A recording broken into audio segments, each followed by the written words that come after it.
સુરત જિલ્લા એસઓજી પોલીસે કરોડો રૂપિયાનું પ્રતિબંધિત ઈ સિગરેટનો જથ્થો પાડ્યો ઝડપી। પોલીસે પાલ અને અડાજણમાંથી પ્રતિબંધિત ઈ સિગરેટનો ઝડપી પાડ્યો જથ્થો। પોલીસે ઈ સિગરેટના જથ્થા સાથે 2 આરોપીઓની કરી ધરપકડ। તો પોલીસે કુલ 1,07,01,400નો પ્રતિબંધિત ઈ સિગરેટનો જથ્થો કર્યો જપ્ત। આ બંને આરોપીઓ ટેટુની આડમાં પ્રતિબંધિત ઈ સિગરેટનું કરતા હતા વેચાણ। સુરત પોલીસ કમિશનર માનનીય અનુપમસિંહ ગેહલોત દ્વારા વારંવાર ઈ સિગારેટ અને તમાકુ નિયંત્રણની પ્રવૃત્તિ ઉપર સતત વોચ રાખવા માટે એસઓજીને સૂચના મળે છે। તે અંતર્ગત 10/6/2025ના રોજ ભૂલકા ભવન સ્કૂલ જે છે અડાજણની એની સામેના ભાગમાં મહાન ટેરેસ કોમ્પ્લેક્સ ફ્લેટ નંબર 904ની અંદર એક એવી માહિતી મળી કે ત્યાં ઈ સિગરેટનો બસ મોટો જથ્થો ત્યાં પડ્યો છે।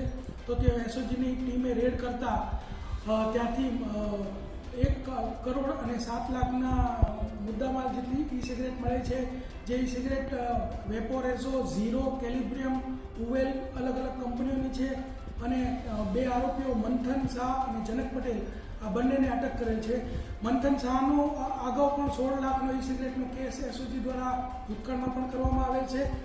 તેમજ જનક પટેલ જે છે એને મંથન શાહે જ 1.5 વર્ષ પહેલાં દિલ્હીથી આ માલ લાવી અને જનક પટેલને પણ વેચાણ માટે આપેલો હતો।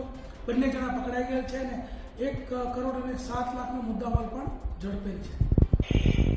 હવે જુઓ દેશ દુનિયાની તમામ ખબરો તમારી આંગળીના ટેરવે। ઉઠાવો મોબાઈલ અને ગૂગલ પ્લે સ્ટોર પરથી ડાઉનલોડ કરો અમારી CN24 ન્યૂઝ મોબાઈલ એપ।